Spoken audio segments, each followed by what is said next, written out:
ఎవరే అబ్బాయి? యశ్వంత్ అని. అంత బాగుంటాడా? చాలా బాగుంటుంది బాబాయ్ అమ్మాయి. ఇంట్లోవా? ఇంచుమించు అలాంటిదే. ఇంతకు అమ్మాయికి విషయం చెప్పావా? లేదమ్మా, చెప్పాలి. అమ్మా, ఏం చెప్పాలి? దేని గురించి అడుగుతున్నావు? నీ లవ్ మ్యాటర్ గురించి. అమ్మా, లవ్ ఏంటి, నేనేంటి? చిచ్చి, నేను అలాంటి పనులు చెయ్యను. ఒసేయ్, నాకు కహానీలు చెప్పకే. నీ వయసు దాటే వచ్చాను. 1 వీక్ నుండి అబ్జర్వ్ చేస్తున్నాను. అసలు కుదురుగా ఉండట్లేదు. చేసే పని మీద శ్రద్ధ కూడా చూపించట్లేదు. మనిషి మాత్రం ఇక్కడ ఉన్నావు, మనసు మాత్రం ఎక్కడో ఉంది. ఇంత ఇబ్బంది పడే బదులు నీ విషయం అమ్మాయి చెప్పొచ్చుగా. అది నువ్వు చెప్పినంత ఈజీ కాదు. ఎందుకో? ఎందుకంటే ఏమని చెప్పనమ్మా, 4 years నుండి మేమిద్దరం ఫ్రెండ్స్. ఇప్పుడు సడన్ గా నేను లవ్ అంటే ఏమనుకుంటాడో ఏమో. అలా అని నేను తొందరపడి చెప్పాను అనుకో, కాదంటే ఉన్న ఫ్రెండ్షిప్ కూడా పోతుందేమో అని భయమేస్తుందమ్మా. అలా అని మనసులో దాచుకున్న మాట చెప్పకుండా ఎలా ఉంటావే? ఈ రోజుల్లో ఏదైనా చెప్తేనే తెలుస్తుంది. అలాంటిది నువ్వు చెప్పకుండా ఉంటే ఎలా తెలుస్తుంది అబ్బాయికి? సో లేట్ చేయకుండా చెప్పే అబ్బాయికి. చెప్పాలని నాకు ఉంది బాబాయ్, కానీ ధైర్యం చాలట్లేదు. ఓర్ని, మీరేం యూత్రా? 4G వెళ్ళిపోయి 5G కూడా వచ్చేస్తుంది. ఐ లవ్ యూ అని 3 పదాలు చెప్పడానికి ఇంతలా ఆలోచిస్తున్నావా? ఐ లవ్ యూ, ఈ 3 అక్షరాలు వినడానికి బానే ఉంటాయి, కానీ చెప్పే వాళ్ళకే దాని వెయిట్ తెలుస్తుంది. అబ్బో, చాలా డీప్ గా వెళ్ళినట్టున్నావే. త్రివిక్రమ్ లాగా పెద్ద పెద్ద డైలాగులు కొడుతున్నావు. అయితే నేను కూడా త్రివిక్రమ్ లాగే చెప్తాను విను. సంపాదించడం చేతకానోడికి ఖర్చు పెట్టే అర్హత కూడా లేదు. చెప్పే ధైర్యం లేని వాడికి ప్రేమించే హక్కు లేదు. అయినా ప్రేమించడానికి భయపడాలరా, ప్రేమని చెప్పడానికి కాదు. నీకేంటి బాబాయ్, ఖాళీగానే ఉన్నావుగా, ఎన్ని కొటేషన్స్ అయినా చెప్తావు. చెప్పేవాడికి తెలుస్తుంది ఆ బాధ ఏంటో. ఆయన నువ్వు ఎప్పుడైనా ప్రేమిస్తేనేగా తెలిసేది. రే మరీ బాబాయ్ నాకు తీసిపడేయకరా. నాకో లవ్ స్టోరీ ఉంది.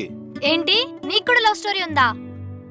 నేను కాలేజ్ చదువుకునే రోజుల్లో రోజు నన్ను ప్రేమించడానికి ఒక అబ్బాయి వెనకపడేవాడు తెలుసా?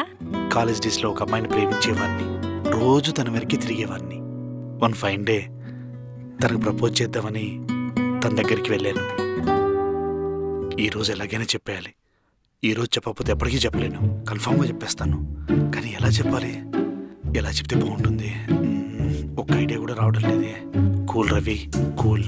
ఫస్ట్ టైం కదా, ఆ టెన్షన్ ఉంటుంది. నా ప్రేమ దేవత వచ్చేసింది. ప్రపోజ్ చేద్దాం. సుజాత, ఇప్పుడేం చేయాలి? నీతో కొంచెం మాట్లాడాలి. నాతోనా? ఇప్పుడా? ఇక్కడ ప్రాబ్లం అయితే మీ ఇంట్లో కూర్చొని మాట్లాడదాం. అమ్మో, మా ఇంటికా? కంగారు పడకు, సరదాగా అన్నాను. త్వరగా చెప్పండి. ఇలా రోడ్డు మీద నిల్చొని మాట్లాడటం మంచిది కాదు, ఎవరైనా చూస్తారు. నీతో ఎప్పటి నుంచో మాట చెప్దాం అనుకుంటున్నాను సుజాత, కానీ ఎలా చెప్పాలో అర్థం కావడం లేదు. అదే 20 years తర్వాత అయ్యి ఉంటే ఏ ఫేస్బుక్లోనూ వాట్సాప్లోనూ మెసేజ్ చేసేవాడిని. కానీ మన టెక్నాలజీ అంత డెవలప్ అవ్వలేదు కాబట్టి మొహమాటం లేకుండా మొహం చూసి చెప్పేస్తాను.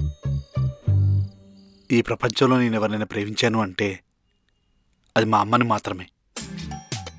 అంతకన్నా ఇంకా ఎక్కువ ప్రేమించింది అది మా నాన్నను మాత్రమే.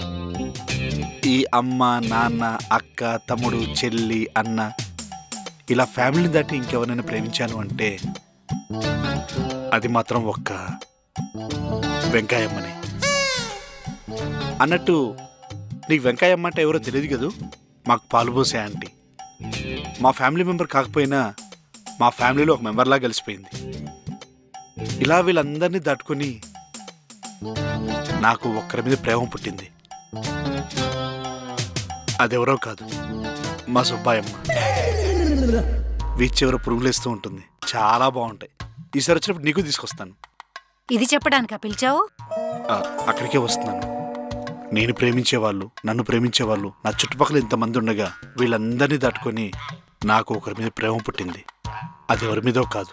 ఈసారి ఏ పుల్లమో ఎల్లమో అయ్యి ఉంటది. అదెవరో కాదు సుజాత, నువ్వే. నేను చూసిన దగ్గర నుంచి కలరా వచ్చినట్టు ప్రపంచమంతా కలర్ఫుల్గా కనిపిస్తుంది. రోజూ చేసే పనే అయినా కొత్తగా అనిపిస్తుంది.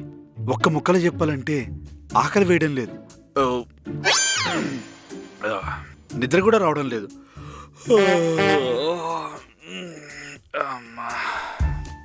అసలు ఏ పని చేయబుద్ధి కావట్లేదు. ఏంట్రా అయితే నా దోస్తుగారు నడితే ఎక్స్ట్రాలు అన్నారు, డాక్టర్ నడితే కొలెస్ట్రాల్ అన్నాడు. కానీ నా మనసును అడిగితే మాత్రం చెప్పింది నేను ప్రేమిస్తున్నాను అని. I love you Sujatha. నేను నిన్ను ప్రేమిస్తున్నాను. நான் உன்னை காதலிக்கிறேன். ఇది కరెక్ట్ కాదు రవి.